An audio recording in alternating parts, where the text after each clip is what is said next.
The Soils Project is an exhibition at TarraWarra Museum of Art that involves the work of 13 artists and collectives. It's a collaboration between TarraWarra Museum of Art, the Van Abbe Museum in Eindhoven in the Netherlands, and Struggles for Sovereignty, an activist group and collective from Indonesia. All of the artists are looking at the concept of soil as both matter and metaphor. Their interest in soil stems from the effects that colonisation has had on countries such as Colombia, Indonesia and Australia, and the effects of colonisation on the soil and the climate change that has resulted from those periods in our history. One of the features of this exhibition is that all of the artists are working quite locally. So the Australian artists have all worked with Wurundjeri country, and many of them have interacted with the descendants of Corranderg Aboriginal Station. Corranderg Aboriginal Station existed in what is now known as Healesville between the years 1863 and 1924. At its biggest, it measured 4,000 acres.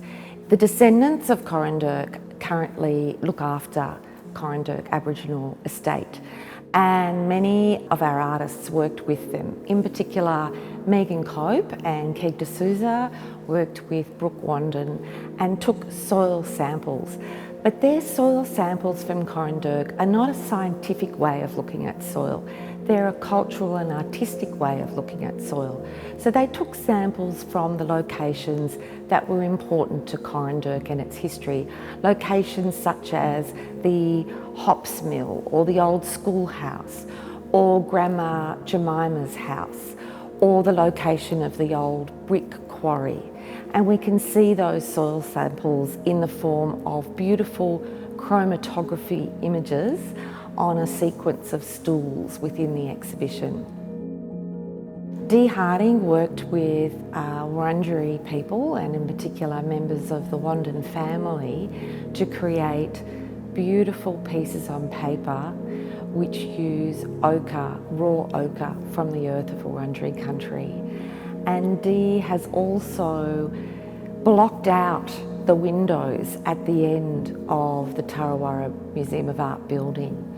And this blocking out is really a way of questioning who owns the view. And Dee has finished that painting at the level of their own eyesight and then invited Brooke to come in and create a clearing, a horizon line through which we could see the outside world at her eye level. So in a way, Dee and Brooke are taking back the power, taking back the custodianship of the view of country in this area, and it becomes a First Nations perspective on nature, using soil to look back at soil. The exhibition includes a variety of media. There are weavings from the Iku people in Colombia. There are photographs of Wurundjeri country and the confluence of the Bangerang and the Watts rivers.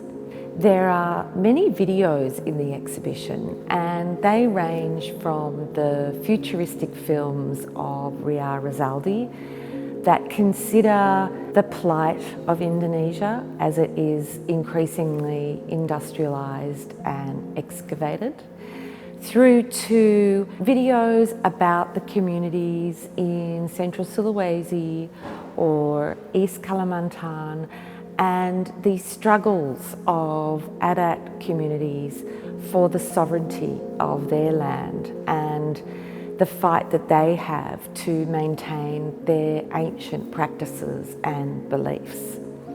As we move through the exhibition, we can come to understand that soil has many levels.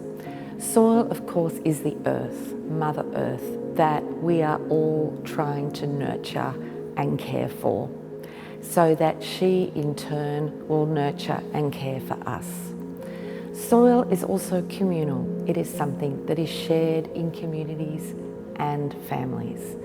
In this exhibition, of course, soil is cultural. It has become a metaphor, a material that has inspired the work of these 13 artists and collectives. And soil, finally, is spiritual. It can inspire artists to think about the world from the point of view of creative spirits, meditation and spirituality in the most general of forms.